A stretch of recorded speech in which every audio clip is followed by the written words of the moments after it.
Now, Temur Delver was a deck that people kicked to the corner after Treasure Cruise got printed, because you can't really play Treasure Cruiser alongside Nimble Mongoose. That said, it came in second place at the Open in Atlanta last week, and in a blue-red Delver field, it is really nice to have access to Tarmogoyf and Nimble Mongoose, because these decks are not equipped to kill those cards. Their removal is all Lightning Bolts and Fort Bolts. So Nimble Mongoose and Tarmogoyf present real issues for this deck, and I think Temur Delver is poised to make a little bit of a resurgence as long as Blue-Red Delver remains the most popular iteration of that deck. Yeah, both players here starting on a fetch land. Steven on turn 2 does have a copy of Nimble Mongoose, so we have that creature right there. And what Temur Delver does, really, that these Blue-Red Delvers don't do still, is it plays Daze, Wasteland, and Stifle all in 4-ups. It's a lot more aggressive on the mana than a lot of the Delver decks we're seeing nowadays. It used to be the major incentive to play the style of deck was this is so punishing on decks that are all on non-basic lands, because Stifle's on fetch lands, Wasteland's on dual lands, and Daze, that core is very challenging on people trying to play 2 or 3 mana spells involving non-basic lands. See here, we're Nathan Holiday just with 2 lands on the first 2 turns. We're back to Mann's 3rd turn. He does have a Nimble Mongoose. And the Temur Delver deck is one that, because it's not as much burn as Blue-Red Delver, it's playing more of a positional game. It tries to get 1 or 2 creatures on the board and then just play a bunch of cards that are all very good when you're ahead. The focus is on mana denial. Being able to get 1 threat into play, protect that 1 threat, and use the disruption to prevent the opponent from doing anything too significant. And it's a tired and true recipe in Legacy, because Daze, Stifle, Wasteland, they all make it pretty easy to execute that kind of game plan. So you see that, a 3rd land and a Brainstorm from Mann. Now he'll swing with Nimble Mongoose and add another creature to the board. This one is Delver's Secrets. So far, so good for Steven. Yeah, Nothing going on Nathan's side of the table, and developing some pressure here. You see in Mann's hand, he has a whole bevy of disruption. He has a Stifle, a Force of Will, among other cards. And now with Nathan making a move with his Flooded Strand, I expect Steven to try to go for a Stifle here. That mana denial strategy that you talked about. Now Nathan has left a blue up, so he could fight back if he has a Spell Pierce style card, but I believe it's just a Pyroblast, and that Tundra does not make red. Correct.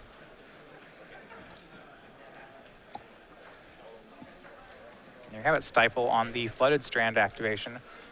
Steven going after Nathan's land. We'll see if Nathan wants to fight. This is not a bad spot to Force of Will, because Nathan can pay for Daze, and Spell Pierce is off the table with Steven tapped out. That said, using Force of Will to try to get your 2nd land into play, these are the kind of exchanges that Temur Delver thrives on.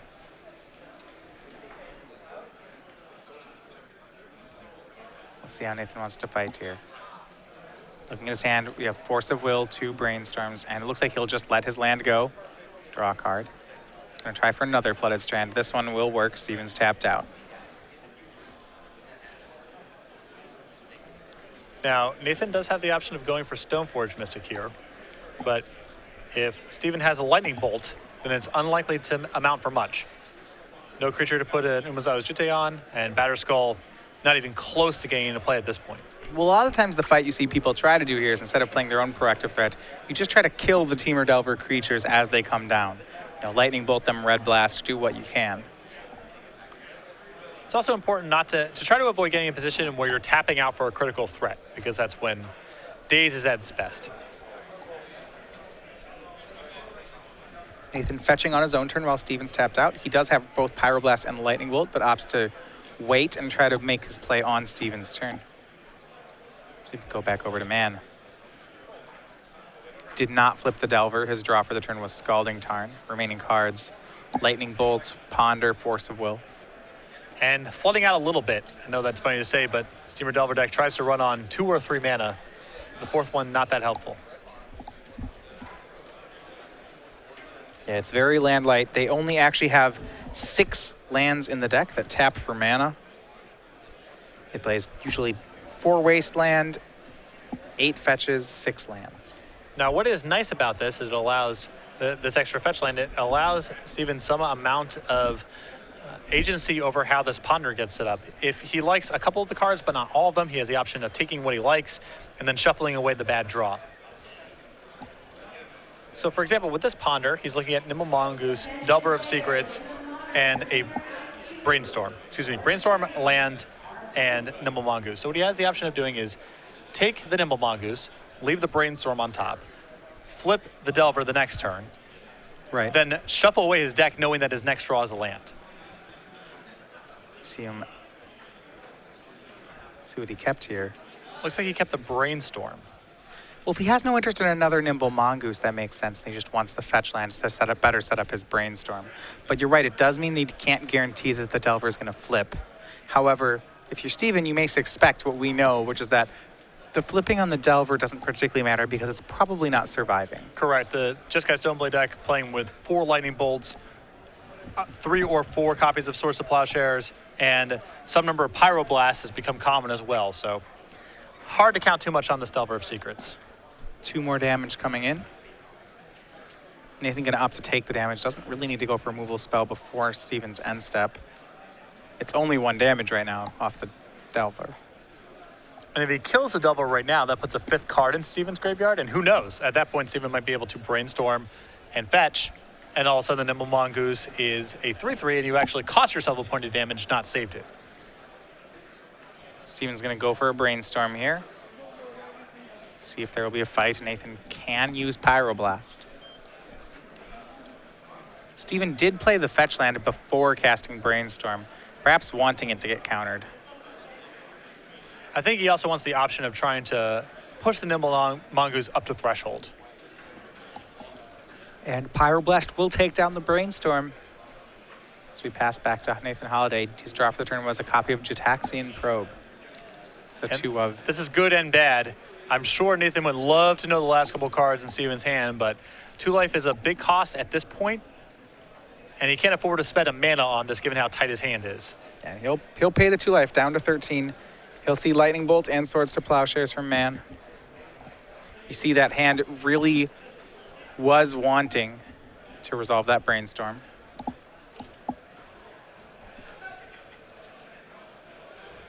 And a great draw off the Jataxian Probe. Nathan hits a 3rd land, and it's a fetch land. Which should go nicely with the Brainstorms, or the 2 copies of Brainstorm in his hand. The issue right at this point is Nathan's got to get something into play. Ideally, he would be able to ride the Stoneforge Mystic to victory. That said, it's going to be tough for him to win a fight over the Stoneforge Mystic if Steven is able to draw a blue card to pair with his Force of Will alongside his Lightning Bolt. Because I believe right now all Nathan has is a Force of Will plus blue card of his own to protect the Stoneforge Mystic. And if the Stoneforge Mystic doesn't stick, Nathan's really got nothing going on. He has Brainstorms to find action, but he's going to be under a lot of pressure. See here, combining some shuffles, Stoneforge and the fetch land. So Tundra from the fetch, Batterskull from the Stoneforge. Remember, the Umezawa's Jete is already in Nathan's hand. Those are the 2 equipments he plays. So I think next turn you're probably going to see a big fight over the Stoneforge Mystic. If Steven can win, he's got a good shot, and if he loses, Batterskull probably locks the game up in short order.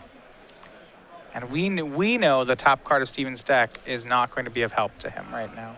I believe it to be Nimble Mongoose. Correct. So I think that Steven's going to shuffle regardless because I think he would like to find a spell for Delver of Secrets, and more importantly, he needs to find a blue card to pair with his Force of Will because he knows that the Stoneforge Mystic sticks, he's done for. Now, he doesn't know what's in Nathan's hand.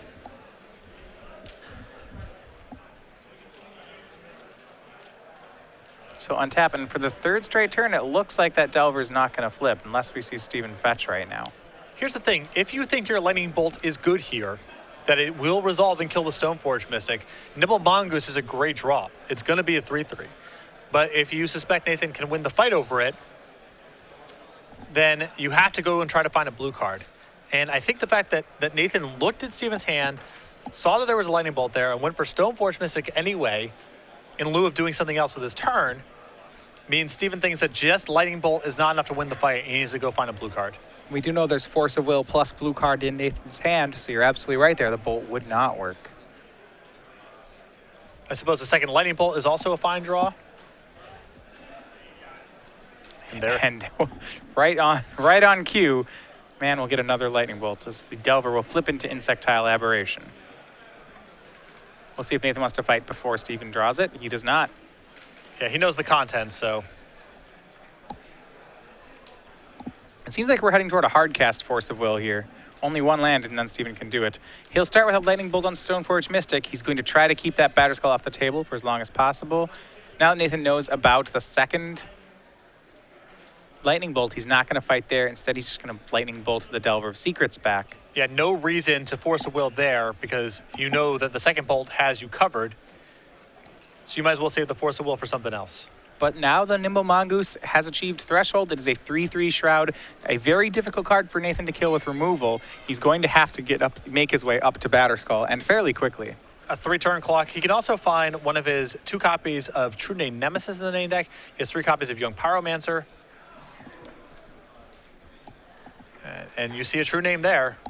Yeah, it is a true name. He can't cast it just yet. He could cast it next turn with Force of Will backup, and that may be enough. So there's some risk with I think taking the True Name Nemesis is fine here. The risk is if Steven draws Wasteland, Nathan may not be able to cast it.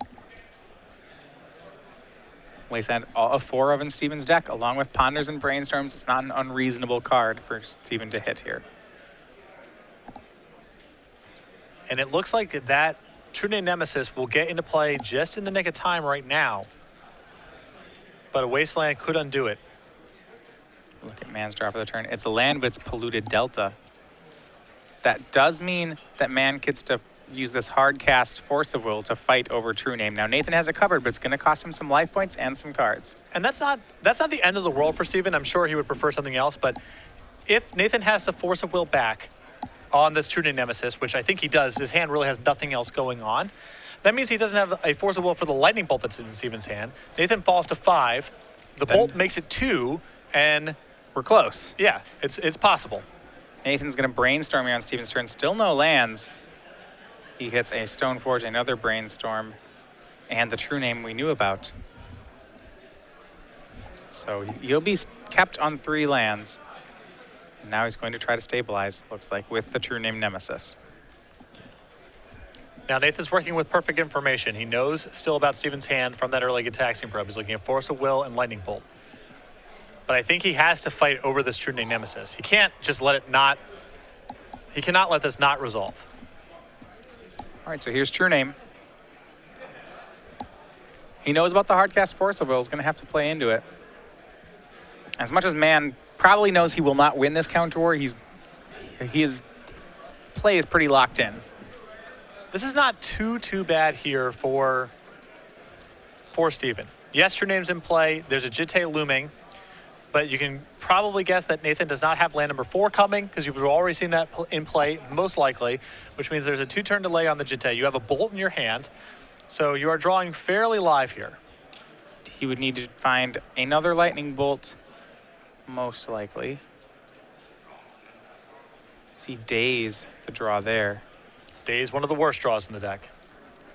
Would have been great if he had it last turn. But now that the True Name's down, it's not as helpful. Right now, Mann is short. Keep in mind, Nathan also has Source of Plowshares in his hand, so in the worst case scenario, he can try to plow his own True Name Nemesis to stay alive, but I'm sure that's not what he would like to do in an ideal world.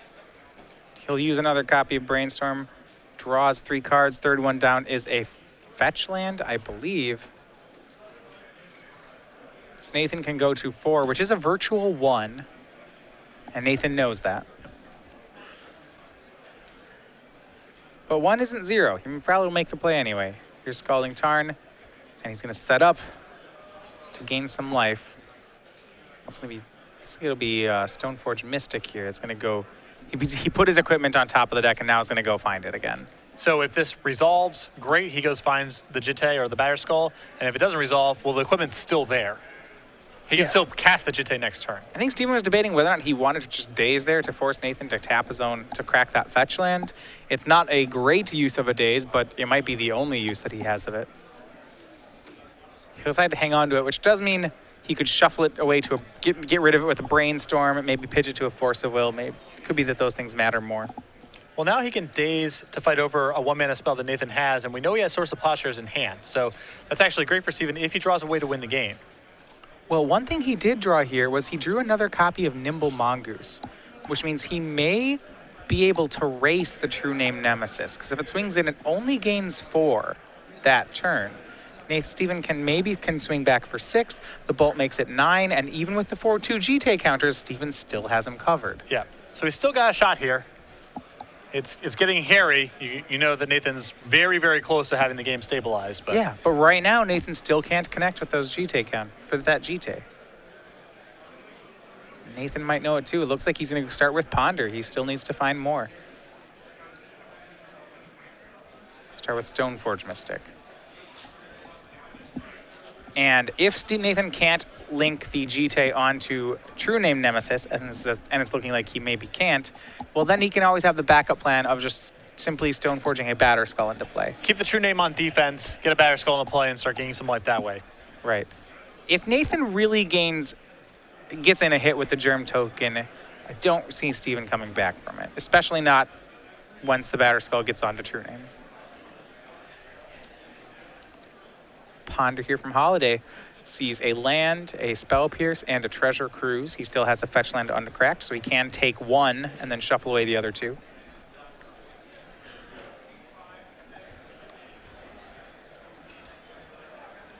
It looks like he's going to go for the land, which makes a lot of sense, especially if you want to move that Batterskull. And there's nothing for him to do with those cards at this moment because he has not enough mana to cast anything else in his hand. He can still leave up Source of Plowshares. I don't think he wants to try to cast the Jitte right now, so might as well just take the land.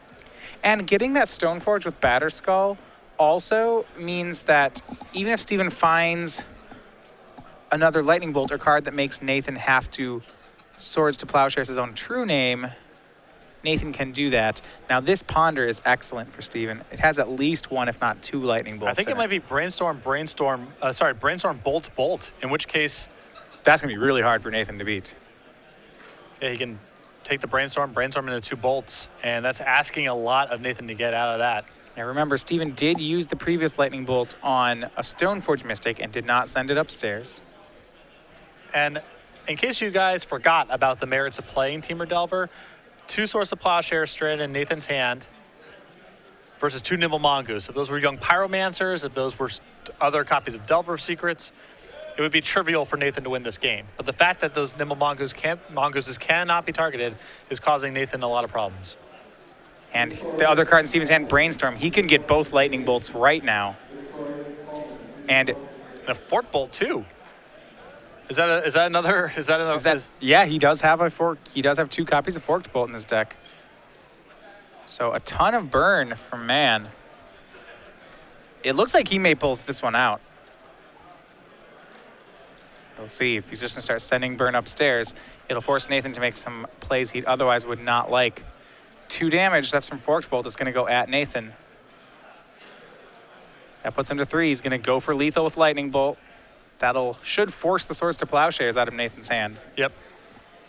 And it may also force a chump block with the Stoneforge Mystic. Well, he's still going to be It's still lethal, yeah. Still lethal unless Nathan has anything else. This just keeps him at 3, and then there's 2 attackers. Yeah. And he can't crack the fetch land because he only gains 1 off applying the Stoneforge Mystic, so that's net neutral. So this is exact 0. And there you have it. Steven Mann takes game 1. Hangs on just long enough to get the 20th point in. It wasn't that his deck was more powerful. It was just a little bit more efficient there. Nathan could not quite get Stoneforge Mystic online in time, and Steven able to do exactly 20 points of damage the turn before the other person was going to take over. Classic Temur Delver stuff. Yeah. It's a deck that we haven't seen much of recently, and you kind of forget about just how good it is at grabbing control of the board and never letting go. Yep, and Nimble Mongoose, again, pulling its weight. A forgot-about card. People really hung up on Treasure Cruise and trying to build their Devil decks that way, but there are merits to playing with a 3/3 untargetable creature for 1 mana, and we just got to see that in Game 1. So sideboard-wise, Nathan on your left, just got Stoneblade with access to a Wear Tear, an Electricity, a Pyroblast, a Council's Judgment, a Supreme Verdict, a Hydroblast, 2 Flush of Storms, 2 copies of Containment Priest, 3 Meddling Mage, a Grafdigger's Cage, a Vendilion Click. I like bringing in some of the normalizing cards, the Red Blast and the Blue Blast I like a lot. The Supreme Verdict, the Council's Judgment, just more removal. I think the Vendilion Click is solid here as well, and I think he might want Fluster Storm. Yeah, a lot of times you want to see the Jeskai Stoneblades really get into more of a control role in this matchup, and Nathan certainly has the option to do that in his board. Now, because he's playing against Temur Delver, it's possible Supreme Verdict doesn't come in, and you may ask, well, he's playing against a deck with a couple creatures and a bunch of counter spells. Isn't Supreme Verdict custom made for this kind of matchup?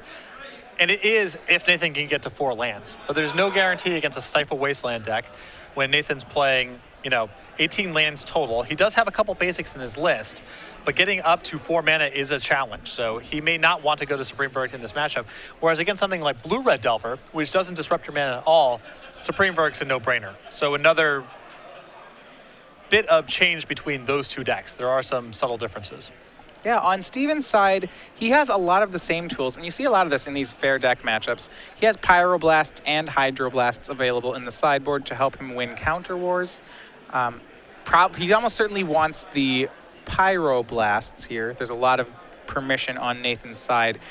Outside of that, he also has copies of Spell Pierce, which are just do a little bit better of a job of being soft permission than some of the things he main decks. I think that I would not bring in Spell Pierce if I was Steven, because I think the fight is over creatures and permanents. Nathan's spells don't matter that much, and I don't really want to fight that much over Ponders and Brainstorms. I want to have as much juice in my deck to kill Stoneforge Mystic, to prevent True Name Nemesis from resolving, to blow up equipment that sneaks into play. And I don't think Spell Pierce makes a lot of sense in that kind of game.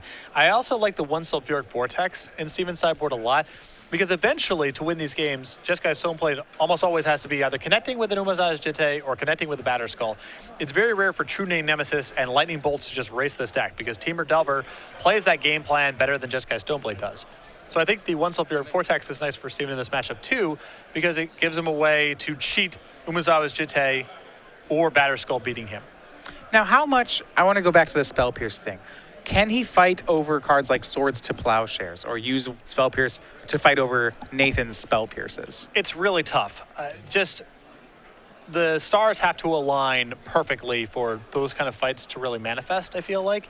And it's not like you're just fighting over Swords to Plowshares, because if you're trying to protect Delver of Secrets, for example, it doesn't have to be Swords to Plowshares. There's Lightning Bolts, there's Fort Bolts, there's Pyroblasts, there's a lot of answers to that card in Nathan's deck. Tarmogoyf is a little bit more resistant, but it still is going to get caught by Swords to Plowshares, plus whatever other removal spells Nathan happens to have in the sideboard, whether it's Council's Judgment. Sometimes these decks have Path to Exile. I think if Steven can get one of those threats to stick, that's great for him, but I don't think he's banking on it. I think he's going to be leaning very much on Nimble Mongoose in this matchup.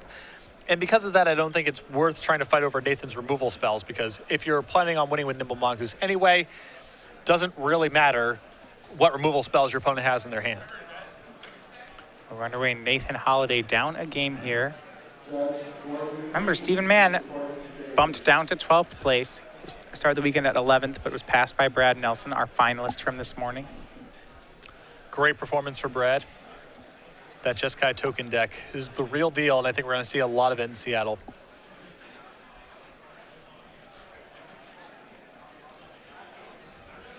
Yeah, Stephen Mann, one of the group of players here who has made the long week trip, where the Invitational starts this Friday. So a very short week for the players. A lot of them opted to fly out to Portland for the event, staying in the Pacific Northwest up through next week's Invitational. Yep. A short drive, about 3 hours, I think. Yeah, about 3 hours between the two.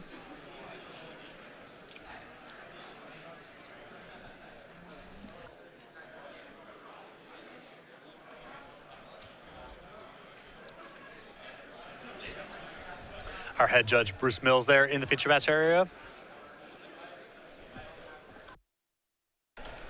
And I think there is a potential slow play warning here, an appeal from Stephen Mann. Mann, a very meticulous player, one who sometimes does acquire slow play warnings in specific situations. But you are always allowed to appeal. That Yes. is something about any ruling. Doesn't matter what your history is as a player. Doesn't matter what the Right. circumstances are. If you receive a warning or any sort of infraction from a judge on the floor, you're always allowed to appeal and discuss it with the head judge.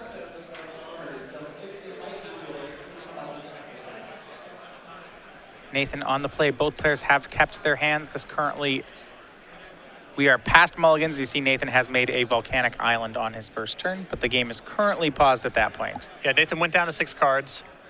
Looks happy with the 6, but we are sorting out this judge rule and appealing. And just for the record, it is not Nathan making this call to a judge. Sometimes say, it's not. He's not calling Steven for slow play, especially in feature match situations. There is a table judge making these calls, regardless of the opinions of the competitors. Correct. I have been prompted by judges in Star City Opens to make a play, even during the untimed rounds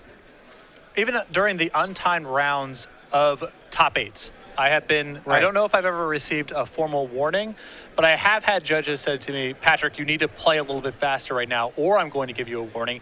And that's even during the untimed top 8 rounds. So it's not like the amount of time left in the round or any of those kind of factors is what causes a slow play warning to be issued. It is just, what is the pace of play right now? Is it conducive to finishing a 3-game match inside of the allotted time?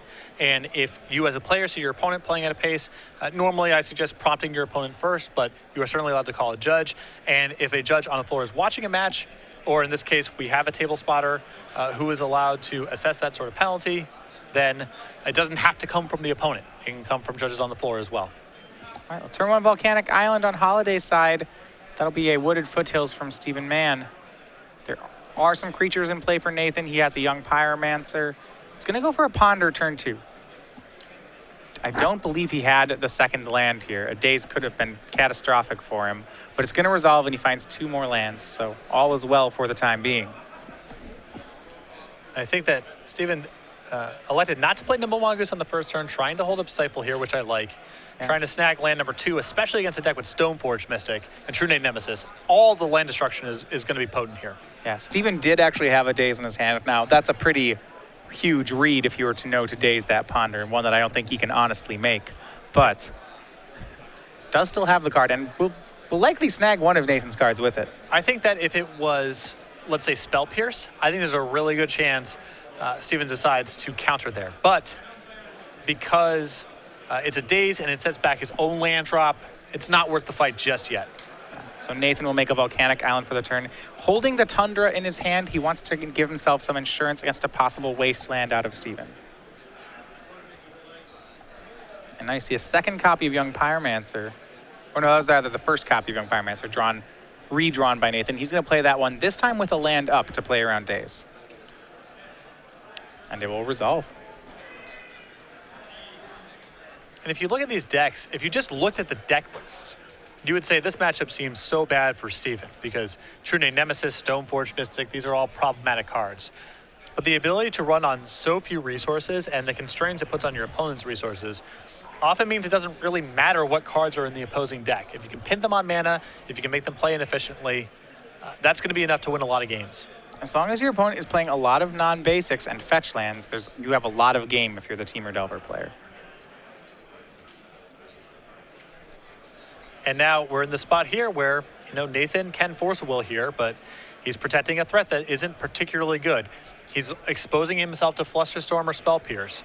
Yeah, Lightning Bolt on Young Pyromancer, that will just resolve on Steven's side. Now he's going to use a Wasteland. He played that beforehand to get a possible Spell Pierce. He's wasting Nathan off white mana. Nathan down to just 2 Volcanic Islands. The Nimble Mongoose will swing. It's 1 point of damage, but really the important part of the story is what he's done to Nathan's board. On top of that, again, the merits of Nimble Mongoose on display. Nathan with a hand with Lightning Bolt and Pyroblast, a second Lightning Bolt, in fact, and that does not offer any defense against Nimble Mongoose. No, Steven's hand is very punishing here. He has multiple copies of Stifle and multiple copies of Daze in his hand right now. Unless Nathan naturally draws some white mana, he's going to be in a bind as far as how to develop his mana base. Yep. And because he's missing land drops now, it wouldn't surprise me if Nathan draws a fetch land here and has the opportunity to shuffle, he may let go of these stifles. Steven goes for a brainstorm. Nathan will pyroblast.